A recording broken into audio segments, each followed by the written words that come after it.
แต่คลารูเนอร์ไฮมีสกได้ศกแต่คลารูเนอร์ไฮมีลิมีนใจคลาจะเนี่ยเมียนปันตายแต่ได้ขยมนังเลือกเรียกบอกในเตียนจนในขนมหยบนี้วิญญาณแต่มวยได้รูเนอร์ไฮตราแต่ไม่มนุษย์สลับสุดได้ประเด็นมันได้จดจัดเรื่องทดแต่งลายจูบจมูกชมบ้านอุดล้ำขนมการในเตียนเรื่องทดนังปฏิกาแปลกๆเซ็งเรื่องราวเรื่องทดในหยบนี้เกิดการล้างจิตใจชนะบอกให้ได้บ้านการล้างเลือกรูซาระบอบบอมปลอมมันเนี้ยชโมทาบอลจะต้องชมูนังไดโลนังเต็มไปข้างนอกได้กอดบ้านทลบรุนในชมรูซาการโน้พมระบก็สลายในครั้งนะพวกกอดคำรังทัวการซ้ำล้อดำใบแต่ติงเต็มไปข้างนอกนูกลายเป็นติงรุ่ยไฮโรโจแต่รู้เนื้อดำมงไล่เต็มไปข้างนอกนูบ้านประดานหมอกในกระไดสกอย่างคลั่งบอกรูซาระบกอดแต่กลายหมอกเต็มไปข้างนอกนูบายจิตชะยาวชีวิตมนุษย์จิตสลายในครั้งรูซากอดตะวันสายเรื่องนี้บ้านกาลางแต่เลือกรูซาระบบองบอลได้รูซาระบกอดเมื่อสมาชิกแต่งอัปรามเนี่ยคือมีปกบัดได้มีคลุนกอดพร้อมแต่งปอมพร้อมมันเนี่ยติดชโมธาบอสได้เตะเชียบอมปอมพลุนกอดหนึ่งปอนสไลเปอร์ชโมธายูราพวกกอดแต่งพรำเนี่ยรู้ในจงคนนี้ตามไปตัวหมอกมาเลยตลอดเตอกาปีเชียง30 ชนะมนโปลคืออมลงชนะมาพอ109 ปีการโน้อปมได้ระบกอดเติบแต่เด็บการทำไมทำเอาจำในไอรูกอดหนึ่งปอนพลัวหนึ่งปอนสไลเปอร์เหมือนตอนจากกำนัดหลายเตในเยอสรุสดับคือจีเปเบเลียได้ปกหนังไม้แต่จะประดามสร้างชีวิตเพื่อจมูกขณีพวกก็คำรกลอยระหดซ้ำบานประมวยดมทมให้ก็สำหรับจัดเต็มแต่มือขนองแต่มือขนองนัวสัตว์ในขนองบรายมือกันแรงให้การได้ปกไม้เต็มแต่นุ่นดับบงรู้ในธรรมดาเหมือนตอนมันจบให้การโกยคลายไว้เลยลูกดอทั้งไงมวยสลับตายมาได้กับบางโยซับเคยบารามเนี่ยก็โยซับเคยบารามเนี่ยนุได้จ่อด้านล่างของปาระเบนเตียบารอดได้มาได้เคยขนมสบันนัวคือเสลียแปะปอซอกรงชดสเลียงแปะโดยจิตเปรียมจังก็ดาแต่ดามกรุ่นก่อนในใจล้างทาคอมเพล็กซ์เฟิร์บบนล้างเตียหนึ่งเฟิร์บแบบพุ่มพองหน้าสำได้ระบบบารอขนมสบันนัวสดับเตอร์หัดโดยจิมีการปล่อยบารอหมดเลยปลุกความเป็นแตนปนท้ายเนื่องเหมือนง่ายเป็นมาบีบารอมันเนี่ยนุกใบจะมีสมองขมาในริ้วเรียงกายบารอมันเนี่ยเตียดคล้วนปราณขมาระเงิมทมสมบัมแหเมียทมเชียงบารอสเลียแบบบาซอนรอบสับดองชอเนื้อปีกลายขน้องชายบันติมาได้ก็กรอนแต่กันเล็กขึ้นแบบนี้เพลี้ยมสับแต่กายกระไดดันทดพเนี่ยดังคล้วนเปิดแต่กระดาเตียแต่มาดองเปลือกล้างก็กับบานจะใส่ไอเดืองของสับบรรนุแต่ปราปกปกกับบัวมาได้ทาบานจังยืงดอกทั้งไงละอ้อในมุมประสังบอกเฟือบนลางเตะมองเต้จงกร้อยปกก็กับเฟือบนลางเตะตามกาโกเรื่องรักหักโดยจีบบ้านมันจับตะดาวลูนลูกใบชนามไกรมอกบองบนหนึ่งปอนปลอพลัวระบอกก็กับบ้านจากกำเนิดบรรทับปีปุกกับบ้านปีชน้ำปอนสไลเปอร์ชโมทายูระก็กับบอกตามกราวขมิ้นแต่ใบเนี้ยรวมนึกน้องเตะดามดอกได้บกไม้บานแล้วบางกำลังกายจะติดตกเอากรุบย่างมาเตอร์หักโดยจิตสกซานระหดดอลบองบอลเมียหยุดระหายจีบรำปีชนำวิเชียทั้งไงในวิธีบนชนำจันได้กรุบปฏิหะแต่งแต่เรียบจำไซน์เปรนถวายบังคมเทวดาเป็นแต่มีเรื่องมูดได้พลายครั้งหน้าในท้องทั้งไงนู้คือบนต่อปีไซน์รุยรัวกรุบคนนี้บานดาวถูกและเริ่มมาหบอาหารเอาหายปกไม้กับบานดาจะถูกคงปฏิหะวินบนซาตกแต่บองบอลนำเนี่ยไอ้อาชอนตินูในขณะเปได้กอบบำรุงหนังเกะกราวดาโจปฏิหะสลับแต่ก็กระเลยเคยเมมบรอมันเนี้ยดาหมกชอนนปีหมกตกไซนูบองบอลของเกะตังเมออาชิบาธาบารอมันนู้จีเนี่ยนะก็เคยทาบารอได้ชอนตกไซนัวสเลียเปียบวาซอโดยจีเปรียมแบบบัดปันท้ายเอาใบดักกัวชำไล่ดังปริกบอมพอดนุคือในบิคลายขนอกบารอมันเนี่ยนุมินโนนามันเนี่ยเตี้ยขลุ่นทมขมาระเงิมชอไอชอบปีกลายขนมบารมันเนี่ยไปไอปอดซอแต่บดองเพลียมแต่บานเคยก็กับเชียนเป็นเน็ตเมื่อหมกแดดตั้งปีสกามเพชรได้ก่อสำลังเต้โคตรมันอาจเมื่อเคยหมกมอดับบออาสมอขมาทมขนาดใหญ่ดูเตปันท้ายโคตรเคยยังฉบับทาได้ดอกขมาเริงเงินบอวิบางลูกกัดสมาบารแปะซอหมกขังหมกรุ่ยลุกเตยฉบับใบพลายเชอร์นั่นเลยตกซ่าเดโหดดอกระติกติอ่ะก็จำฉบับนาทาทั้งไงนู้อาขมาทมยะนุเวชใบแผลปลอมก็ติดโฮตักตามปลอดใดบองบอลเคยตัดเพียบดอนทัดแบบนี้เพลี้ยมก็กระใสโลลาหลังไพสลันสลาทาเอ้เธอไอ้นังป้าออกมือเนี่ยป้าออกมือเลื่อนล่างก็ใส่หากบคนนี้อารมณ์ออกมือบนตาไว้ได้จำไหลคือมินแต่กว่ามันเนี่ยกดได้ขึ้นตัดเพียบมือนี้ป ពុកម៉ែបានត្រឹមតែងឿងឆ្ងល់ថាកូនកាត់អីឃើញអ្វីក៏ក៏រៀបរាប់រឿងដែលឃើញមនុស្សច្របាច់ផ្លែឈើឲ្យពុកម៉ែស្ដាប់ទាំងអាការៈតបស្លុតជាខ្លាំងនៅពេលដែលប្អូនស្រីពៅបានឮរឿងរ៉ាវដែលបងប្រុសរៀបរាប់នាងក៏និយាយឡើងតាំងតែមុខស្រីស្លាំងថាបងប្រុសខ្ញុំក៏ធ្លាប់ឃើញដែរកាលពីឆ្នាំមុនចំថ្ងៃសែនចូលឆ្នាំចិនហ្នឹងហ្មងឆ្នាំនោះដែលខ្ញុំឃើញគេធ្វើទឹកមុខខឹងក្រត់ខ្លាំងណាស់គេដើរមកចាប់ក្រូចច្របាច់រួចក្រវែងចោលទៅលើដីប្រាវកាលនោះប្អូនស្រីមិនហ៊ានប្រាប់អ្នកណាឡើយព្រោះគិតថាប្រហែលជាមនុស្សឈួតឬមនុស្សវិកលចរិតមកពីណាមកធ្វើរឿងមិនដឹងអីទើបនាងលាក់រឿងនេះទុករហូតមកហេតុការណ៍នេះបានធ្វើឲ្យគ្រួសាររបស់គាត់សម្រេចចិត្តទៅរកគ្រូសន្តិរូបដើម្បីពិគ្រោះយោបល់ពុកម៉ែបានទៅរកគ្រូចូលរូបដ៏ល្បីម្នាក់គ្រូនោះគ្រាន់តែមើលភ្លាមក៏មានប្រសាសន៍ផ្លែតថាផ្ទះដែលឯងរស់នៅនោះមានខ្មោចកាចសាហាវខ្លាំងណាស់ទោះជាមានគ្រូព្រាហ្មណ៍ឬរៀបចំរៀនទេវតាយ៉ាងណាក៏មិនឈ្នះដែរផ្លូវដែលល្អគួរតែរើសជាប្រញាប់បើមិនដូច្នេះទេមកជាមានមនុស្សតែបាត់បង់ជីវិតលើបែបនេះពុកម៉ែមិនសូវជឿឡើយព្រោះផ្ទះនេះពួកគាត់ខំធ្វើការសន្សំលុយទាំងលំបាកដើម្បីទិញបើឲ្យរើចេញភ្លាមវាមិនមែនជារឿងងាយស្រួលទេពួកគាត់ក៏ត្រឡប់ផ្ទះវិញក្រោយមកមិនមែនមានតែបងបុលនិងប្អូនស្រីទេដែលជួបសូម្បីតែមានអ្នកបោសសម្អាតដែលមកធ្វើការនៅផ្ទះក៏ធ្លាប់ជួបហេតុការណ៍រន្ធត់នៅក្នុងផ្ទះនេះដូចគ្នា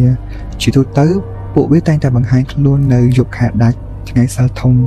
អ្នកបោសសម្អាតប្រាប់ថាគាត់ឃើញជារូបរាងច្បាស់តែម្ដងពេលខ្លះឃើញស្រមោលធំខ្មៅដើរនៅក្នុងផ្ទះពេលខ្លះទៀតឃើញបរិសុទ្ធស្លៀកពាក់ពណ៌សដើរកលឹងជុំវិញបរិវេណខាងក្រៅផ្ទះគាត់ឃើញហើយក៏បានត្រឹមតែលាក់ក្នុងចិត្តមិនហ៊ាននិយាយប្រាប់អ្នកណាឡើយ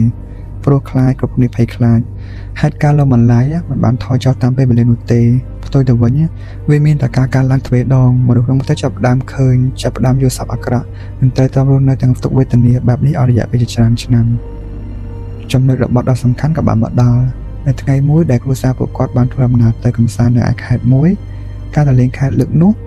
គឺទៅដើរលេងកម្សាន្តបែបធម្មតាទេប៉ុន្តែតាមផ្លូវត្រឡប់មកវិញពួកគាត់ក៏បានបើកកាត់ផ្ទះគ្រូចូលរូបមួយកន្លែងក្នុងចិត្តពួកគាត់ហាក់ដូចជាមានអ្វីមកដាស់ទាញឲ្យសាកល្បងបាត់ឡើងចូលទៅមើលដំបូងឡើយពុកម៉ែគិតថាគ្រាន់តែចូលមកមួយផ្លែតហើយចេញមកវិញប៉ុន្តែគ្រូចូលរូបនោះបានទីភ្លាមទាំងដែលមិនតមានអ្នកណាម្នាក់និយាយអ្វីប្រាប់អន្តិចសោះថាគ្រូសាឯងរស់នៅលើដីដែលមានខ្មោចកាចសាហាវខ្លាំងណាស់តែរើចេញបើមិនអញ្ចឹងទេត្រូវស្លាប់គ្រប់នេះភ្ញាក់ផ្អើលជាខ្លាំងព្រោះគ្រូនោះដឹងសាច់រឿងទាំងអស់ប៉ុន្តែបើដល់រន្ធត់ចិត្តយ៉ាងនេះទៅទៀតនោះគឺគ្រូចូលរូបនោះបានចង្អុលទៅកាន់ឪពុកនិងបុត្រប្អូនប្រុសភ្លោះរួចពោលថាអ្នកទាំងពីរនេះដល់ចំណុចដាច់ចិត្តតារិស័យហើយអាចនឹងតែបាត់បង់ជីវិតអាខ្មៅក្នុងផ្ទះនោះវាកំពុងតែរន្ទឹងរង់ចាំយកជីវិតឯងហើយកាលនោះឪពុកមានអារម្មណ៍ថារឿងបែបនេះនិយាយមកគ្មានហេតុផលតតែសោះក៏សួរដេញដោលទៀតថាចុះលោកគ្រូដឹងដល់របៀបណាថាផ្ទះខ្ញុំមានអាខ្មៅដោយដែលលោកគ្រូនិយាយគ្រូនោះក៏និយាយបន្តថាវាមិនមែនមានតែមួយក្បាលទេវាមានដល់ទៅពីរខ្ញុំមិនដឹងថាវាចង់បានអ្វីឡើយប៉ុន្តែអ្វីដែលវាបន្តបំផុតគឺអាយុជីវិតរបស់ពួកឯងពេលនោះពុកម៉ែចាប់ផ្ដើមខ្លាចគ្រូនោះក៏ណែនាំឲ្យធ្វើវិធីតអាយុជីវិតបន្តចតារិស័យដើម្បីសម្រាប់ពីធ្ងន់មកស្រាលបងបុលចាំមិនសូវច្បាស់ថាជាវិធីបែបណាឡើយប៉ុន្តែក្នុងវិធីនោះមានជាការសូនតុក្កតាពីដីឥដ្ឋរួចយកទៅដាក់នៅទីវាលធ្វើពិធីរួចគ្រូនោះប្រាប់ថាពិធីនេះគ្រាន់តែជួយទប់ទល់បានមួយរយៈតែប៉ុណ្ណោះព្រោះចុងក្រោយបើគ្រួសារឯងនៅតែរស់នៅក្នុងផ្ទះនោះដដែលក៏មិនអាចជួយអ្វីបានទៀតឡើយប៉ុន្តែសម្រាប់រឿងលើផ្ទះពួកគាត់បានសម្រេចចិត្តរួចហើយថាដាច់ខាតគឺមិនរើចេញពីផ្ទះនោះឡើយរឿងរ៉ាវក៏បានស្ងប់ស្ងាត់តែរយៈពេលច្រើនឆ្នាំពេលវេលាកន្លងហួសទៅរហូតដល់បងបុលនិងប្អូនប្រុសភ្លោះមានអាយុ18ឆ្នាំចូលរៀនមហាវិទ្យាល័យរយៈពេលកន្លងមកដែលវាស្ងាត់ធ្វើឲ្យពួកគាត់គិតថាពិធីបុណ្យដែលពួកគាត់ធ្វើនោះប្រហែលជាអាចជួយគ្រួសារគាត់បាន 100% ហើយប៉ុន្តែនៅពេលអាយុ18ឆ្នាំភាពមិនប្រក្រតីនិងរឿងរ៉ាវរន្ធត់ព្រោះបានត្រឡប់មកម្ដងទៀតធម្មតាប្អូនប្រុសភ្លោះជាក្មេងគួរឲ្យស្រឡាញ់ប៉ុន្តែស្រាប់តែគេចាប់ផ្ដើមប្រែប្រួលអត្តចរិតឆាប់ខឹងមួម៉ៅនិងចូលចិត្តរអ៊ូរទាំម្នាក់ឯងបងបុលបានសួរនាំពីមូលហេតុប្អូនប្រុសក៏បានប្រាប់ថាគេតែងតែយកសັບឃើញស្រមោលខ្មៅតាមយាយីព្យាយាមមកធ្វើបាបនិងយកជីវិតគេប៉ុន្តែនៅក្នុងសុបិននោះតែងតែមានបរិសុទ្ធស្លៀកពាក់សដូចព្រាហ្មណ៍មកជួយទប់ទល់ជានិច្ចបងប្អូនលើបែបនេះក៏ដឹងភ្លាមថាពួកវាត្រឡប់មកវិញហើយអ្វីដែលបាត់ទៅជាច្រើនឆ្នាំឥឡូវនេះវាមកវិញហើយព ប្អូនប្រុសក៏ចាប់ផ្ដើមយកសពឃើញស្រមោលខ្មៅនោះញឹកទៅចំណែកឯឪពុកម្ដាយខ្លួនគាត់និងប្អូនស្រីពៅមិនសូវជាជួបហេតុការណ៍ប្លែកៗឡើយមានតែប្អូនប្រុសភ្លោះម្នាក់គាត់ដែលរងការលំបន្លាចយ៉ាងធ្ងន់ធ្ងររហូតរស់នៅមិនបានសុខទៅដែរសោះគេភ័យខ្លាចខ្លាំងណាស់គេបានទៅប្រាប់ម្ដាយថាមានស្រមោលខ្មៅចង់មកយកជីវិតគេគ្រប់ពេលម្ដាយក៏ប្រាប់កូនថាចាំថ្ងៃសៅរ៍ក្រោយម៉ែនឹងនាំកូនធ្វើបុណ្យថ្វាយទាននៅឯវត្តឲ្យបានចិត្តស្លាម្ដងណាថ្ងៃបន្ទាប់បងបោក៏ទៅរៀនធម្មតាប៉ុន្តែលុះត្រឡប់មកផ្ទះវិញសត្វតែមានរឿងបំប្រក្រតីកាត់ឡើងថ្ងៃនោះប្អូនស្រីពៅសត្វតែធ្លាក់ខ្លួនឈឺធ្ងន់ឡើងកម្ដៅក្តៅខ្លួនខ្លាំងធ្វើឲ្យពុកម៉ែត្រូវតែមើលថែប្អូនស្រីនៅឯពេទ្យចំណែកឯរូបគាត់និងប្អូនប្រុសភ្លោះនៅក្នុងបន្ទប់តែពីរនាក់ថ្ងៃនោះពេលមកដល់ផ្ទះភ្លាមបងបុលក៏មានអាការៈងុយដេកនិងរកកលចង់ឈឺដែរវាជារឿងប្លែកខ្លាំងណាស់ព្រោះថាកាលព្រឹកមិញហ្នឹងគាត់អត់មានរោគសញ្ញាអ្វីតតែសោះគាត់ក៏បានសម្រេចចិត្តលេបថ្នាំផ្ដាសាយអតិពលថ្នាំផ្ដាសាយក៏ធ្វើគាត់ងុយដេកខ្លាំងមែនទែនមុននឹងគេងលក់គាត់ក៏បានងាកទៅនិយាយជាមួយអូនប្រុសរបស់គាត់ដែលគេបាននោះថាអបុតឲ្យបញ្ញាប់គេងទៅកុំកាត់ច្រើនអីរឿងរ៉ាវវានឹងកន្លងផុតទៅទេបុតក៏រអ៊ូប្រាប់បងប្រុសថាគេមិនសប្បាយចិត្តតែសោះចំពោះរឿងស្រមោលខ្មៅដែលគេបានឃើញទាំងក្នុងសុបិនហើយរយៈពេលចុងក្រោយនេះគេថែមទាំងឃើញស្រមោលខ្មៅនោះលេចឡើងក្នុងផ្ទះទាំងស្រស់តែម្ដងបងបោក៏លួងលោមប្រាប់ប្អូនថាកុំបារម្ភអីព្រឹកស្អែកយើងទៅប្រគេនចង្ហាន់ព្រះសង្ឃជាមួយគ្នាហើយថ្ងៃសៅរ៍នេះយើងនឹងធ្វើបុណ្យឧទ្ទិសកុសលជាមួយម៉ែទៀតក៏គិតថាប្អូនប្រុសប្រហែលជាអាចនឹងគេងលក់ដោយជប់កាត់ច្រើនព្រោះព្រឹកឡើងនឹងនាំគ្នាធ្វើបុណ្យប៉ុន្តែបីដោយការកាត់ឡើយព្រឹកព្រលឹមស្រាងនៅថ្ងៃនោះបងបោភ្នាក់ដឹងខ្លួនឡើងស្រាប់តែគាត់បានលើសំឡេងឪពុកម្ដាយស្រែកយំទ្រហោល្វើយពេញផ្ទះសំឡេងរបស់ម្ដាយនៅថ្ងៃនោះវាជាសំឡេងដ៏ឈឺចាប់ខ្លាំងផ្សានិងទរំបំផុតនៅក្នុងឆាកជីវិតដែលគាត់មិនធ្លាប់បានលើកពីមុនមកគាត់ភ្ញាក់ឡើងទាំងគុកបាសាឡាប៉ុន្តែបរិយាកាសជុំវិញខ្លួនវាត្រជាក់ស្រេបជាមួយនឹងភាពតក់ស្លុតជាប៉ុនពេកប៉ុន្តែពេលដែលគាត់ក៏លេចទៅគាត់បានដឹងថាប្អូនប្រុសបង្កើតរបស់ខ្លួនបានបញ្ចប់ជីវិតខ្លួនឯងបាត់ទៅហើយមនុស្សដែលទៅឃើញសពមុនគេគឺឪពុកប្អូនប្រុសបានធ្វើអត្តឃាតក្នុងបន្ទប់ព្រះសភាពសពកាលនោះដូចជាមនុស្សគេងលក់ធម្មតាគ្រប់យ៉ាងដោយមនុស្សរងស្ដោក្នុងដំណេកប៉ុន្តែប្អូនប្រុសបានសម្រេចចិត្តចាក់ចេញទៅខ្លួនឯងដោយសារចងកខ្លួនគាត់និងក្រុមគ្រួសារក៏ទុកជាក្រៀមក្រំបន្ទាប់ពីពិធីបុណ្យសពរបស់ប្អូនប្រុសទៅបានបញ្ចប់ទៅរឿងរ៉ាវនៅតែបន្តចាប់ដំណឹងឡើយក្រោយការបាត់បង់ប្អូនប្រុសគ្រួសារបានដើរសាកសួរព្រះសង្ឃគ្រូទាយគ្រូចូលរូបនិងអ្នកចេះដឹងទាំងឡាយថាតើមូលហេតុអ្វីពិតប្រាកដដែលធ្វើឲ្យកូនប្រុសស្លាប់ប៉ុន្តែគ្រប់គ្នាមិនបានផ្ដល់ចម្លើយឲ្យច្បាស់លាស់នៅឡើយពួកគាត់គ្រាន់តែនិយាយស្តីគ្នាថាវាជារឿងពិបាកនិយាយណាស់វាមានអ្វីមួយកំពុងតែបិទបាំងការពិតគ្មានអ្នកណាហ៊ាននិយាយហាប់មាត់និយាយចាំពីមូលហេតុស្ដាប់របស់បងប្រុសឡើយបាននិយាយថាស្ត្រេសរឿងការងារក៏មិនមែនស្ត្រេសពីរឿងគ្រួសារក៏គ្មានរឿងអ្វីដែលត្រូវកាត់ក្រៅពីរឿងដែលប្អូនប្រុសរអ៊ូរទាំចំណេះថាគេឃើញស្រមោលខ្មៅតាមមកយាយីបៀតបៀនជីវិតគេក្រោយប្អូនប្រុសបានស្លាប់ទៅគ្រប់គ្នាគិតថារឿងនេះប្រហែលជាត្រូវបញ្ចប់ហើយមែនទេព្រោះមានមនុស្សម្នាក់ត្រូវបាត់បង់ជីវិតជំនួសហើយប៉ុន្តែវាមិនងាយស្រួលបែបនេះឡើយបន្ទាប់ពីប្អូនប្រុសស្លាប់បានរយៈពេល2ឆ្នាំប្អូនស្រីពៅក៏ជួបប្រទះរឿងរ៉ាវដូចនេះបេះបិទថ្ងៃមួយឪពុកបានទៅតន់ពេលខណៈពេលដែលប្អូនស្រីកំពុងតែព្យាយាមធ្វើអត្តឃាតចងកសម្រាប់ខ្លួនក្នុងលក្ខណៈដោយប្អូនប្រុសបេះបិទតែម្ដងសំណាងល្អដែលឪពុកទៅតាមទាន់ឃើញហើយបានធ្វើចលនាបេះដូងក៏ជួយសង្គ្រោះនាងមិនតាន់ពេលវេលាប៉ុន្តែពេលនោះប្អូនស្រីបានសម្រាប់បាត់បង់ស្មារតីរហូតដល់ថ្នាក់ត្រូវធ្វើការសង្គ្រោះបន្ទាន់និងបញ្ជូនទៅមន្ទីរពេទ្យនៅក្បែរផ្ទះលុះដល់ដៃពេទ្យភ្លាមប្អូនស្រីក៏ដឹងខ្លួនឡើងវិញ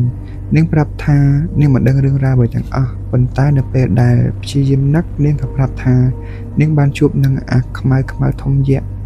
នោះម្ដងទៀតវាជាអាខ្មៅដដែលដែលនាងធ្លាប់ឃើញកាលពីក្មេងដែលមកច្របាច់ក្រូចក្រវែងចោលទៅលើដីកាលពីជើងឆ្នាំចិននាងប្រាប់ថា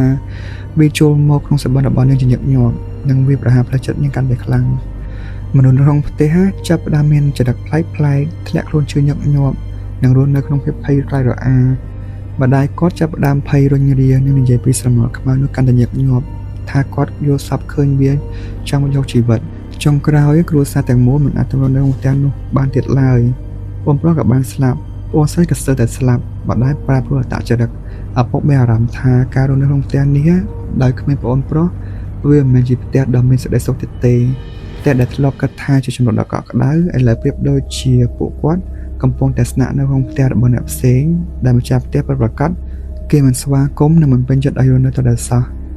អ្នកខ្លះស្ដាប់ហើយប្រហែលជាឆ្ងល់ថាចុះហេតុអីបានជាមិនព្រមរើចេញពីដំបង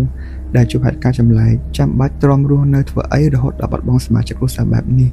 បងបុលប្រាប់ត្រង់ថាមូលហេតុដែលមិនអាចរើចេញបានភ្លាមៗគឺដោយសារតែអំឡុងពេលនោះស្ថានភាពសេដ្ឋកិច្ចគ្រួសារមិនសូវល្អឡើយ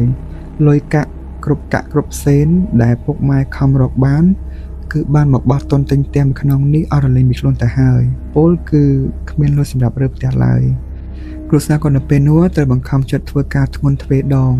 ដើម្បីសន្សំលុយមួយដុំសម្រាប់នាំគ្នារើចេញទៅនៅផ្ទះថ្មីប៉ុន្តែចុងក្រោយវាមិនទាន់ពេលវេលាឡើយរឿងរ៉ាវដ៏សោកសង្រេងបានកើតឡើងមុនបណ្ដាលបាត់បង់ប្អូនប្រុសទៅទាំងអាឡ័យបន្ទាប់មកក្រោយពេលដែលគ្រួសារគាត់រើចេញបែរជាមានគ្រួសារថ្មីរើចូលមករស់នៅបន្តហើយរឿងរ៉ាវវាមិនមែនកាត់ឡើងតែចំពោះគ្រួសារគាត់ឡើយដំបូងឡើយគាត់គិតថាប្រហែលជាគ្រួសារគាត់ដល់អាយុកាលឬកម្មពៀពីជាតិមុនមកទៀតសន្យាប៉ុន្តែតាមពិតទៅវាមិនពាក់ព័ន្ធនឹងរឿងជាតិមុនឡើយវាពាក់ព័ន្ធនឹងរឿងបច្ចុប្បន្នភាពនិងអាកប្បនៃផ្ទះក្នុងនោះតែម្ដងគ្រួសារថ្មីដែលរើចូលមកនៅនោះមានសមាជិកតែ2នាក់គត់គឺមីងម្នាក់និងក្មួយប្រុសរបស់គាត់ម្នាក់ដំបូងឡើយពួកគាត់រស់នៅដោយមានសេចក្តីសុខសប្បាយណាស់មិនខុសពីគ្រួសារបងបុលឡើយពួកគាត់សរសើរថាផ្ទះនេះរស់នៅហើយល្អណាស់ជាក់ទៅជុំប៉ុន្តែរស់នៅបានមួយរយៈពួកគាត់ក៏ចាប់ផ្ដើមជួបសមរខ្មៅនោះដូចគ្នាហើយសមរខ្មៅដែលពួកគាត់ជួបគឺលងបន្លាយសាហាវជាងការគ្រួសារបងបុលជួបទៅទៀតមីងម្នាក់នោះធ្លាប់និយាយប្រាប់អ្នកជិតខាងថាអាសមរខ្មៅនោះវាចូលមកក្នុងសម្បត្តិរបស់គាត់ហើយនិយាយជាមួយគាត់ថាវាមកសុំអាហារប៉ុន្តែអាហារដែលវាចង់ស៊ីមិនមែនជាបាយសម្លមាន់ស្ងោរទេខ្វាយធម្មតានោះទេតែវាមកសុំផឹកឈាមវាចង់បានឈាមធ្វើជាអាហារមីងនិងក្មួយមិនបានធ្វើតាមឡើយព្រោះគាត់ថាគាត់តែជាសបិនអាក្រក់ធម្មតាប៉ុន្តែចុងក្រោយតែប្រហែលថ្ងៃប៉ុណ្ណោះមីងម្នាក់នោះក៏បានបញ្ចប់ជីវិតខ្លួនឯងក្នុងលក្ខណៈដោយប្អូនប្រុសរបស់បងបុលគ្មានខុសគ្នាបន្តិចសោះឡើយគឺធ្វើអត្តកិច្ចសម្រាប់ខ្លួនឯងនៅក្នុងផ្ទះនោះបន្ទាប់ពីមីងម្នាក់នោះបានស្លាប់ទៅផ្ទះមួយខ្នងនេះក៏ទៅផ្លាស់ប្ដូរម្ចាស់ប្ដូរអ្នករស់នៅជាបន្តដោយកង់វល់មានការមួយនោះមានអ៊ំប្រុសម្នាក់រើចូលមកនៅបងបុលចាំឈ្មោះគាត់មិនបានឡើយប៉ុន្តែដឹងត្រឹមថាអ៊ំប្រុសម្នាក់នោះទិញផ្ទះបន្តពីសាច់ញាតិរបស់មីងដែលស្លាប់ទៅក្នុងតម្លៃថោកសមរម្យព្រោះសាច់ញាតិគេបញ្ញាលក់ចោលពេលអ៊ំប្រុសទិញបានក៏បានរៀបចំរៀនទេវតាធ្វើបុណ្យនឹងរស់នៅធម្មតាដំបងគឺល្អណាស់ប៉ុន្តែយូរទៅពេលបងប្រុសក្តីក៏លេចឡើងម្ដងទៀតរហូតដល់ចុងក្រោយបងបុលទូលនឹងថាអ៊ំប្រុសម្នាក់នោះក៏បានបងជីវិតនៅក្នុងផ្ទះនោះដូចគ្នាដោយការសោករបស់គាត់គឺពុំមានដែលមិនទៅសង្ស័យនឹងអាចកំបាំងសប្តាហ៍ថ្ងៃនេះបងបុលប្រាប់ថាគាត់បានរើចេញពីផ្ទះនោះអស់រយៈពេលជាច្រើនឆ្នាំមកហើយប៉ុន្តែស្រមោលអតីតដ៏ខ្មៅងងឹតនិងរន្ធត់ទាំងនោះវានៅតែដកជាប់ក្នុងចិត្តរបស់គាត់ជានិច្ចមិនអាចបំភ្លេចបានឡើយគាត់មិនដឹងទេថាបច្ចុប្បន្ននេះមានអ្នករើចូលទៅរស់នៅក្នុងផ្ទះមួយខ្នងនោះទៀតឬក៏អត់ហើយកំពុងតែជួបប្រទះរឿងរ៉ាវអ្វីខ្លះឡើយគាត់ក៏នៅតែមិនដឹងដដែលថាអាខ្មៅខ្លួនធំដូចយក្សនោះជាអ្វីអប្រកាសហើយបរិសុទ្ធស្លៀកពាក់សដោយព្រាមនោះជាអ្នកណាទាំងនេះគឺជាសាច់រឿងទាំងស្រុងដែលបានកើតឡើងក្នុងផ្ទះមរណៈមួយខ្នងនេះវាជារឿងដែលគួរខ្លាចត្រូវអត់សាកសម័យមើលថាបើសិនបើអ្នកសម្រេចចិត្តទិញផ្ទះមួយខ្នងដើម្បីសង្ឃឹមថារស់នៅបង្ការអនាគតទៅ 10-20 ឆ្នាំខាងមុខប៉ុន្តែផ្ទះនោះបែរជាផ្ទុកទៅដោយរឿងរ៉ាវព្រួយអាត់កំបាំងបែបនេះបើជារូបអ្នកវិញតើអ្នកធ្វើដូចម្ដេចបើដឹងថាទីបញ្ចប់របស់មនុស្សម្នាក់ក្នុងផ្ទះនោះគឺត្រូវបញ្ចប់ជីវិតខ្លួនឯងដើម្បីរត់គេចពីអ្វីមួយដូច្នេះហើយអ្នកទាំងអស់គ្នាស្ដាប់រឿងនេះដោយការពិចារណាបើសិនជាចូលចិត្តកុំភ្លេចជួយ Subscribe ផងណាអរគុណច្រើនជួបគ្នានៅវីដេអូក្រោយជម្រាបលា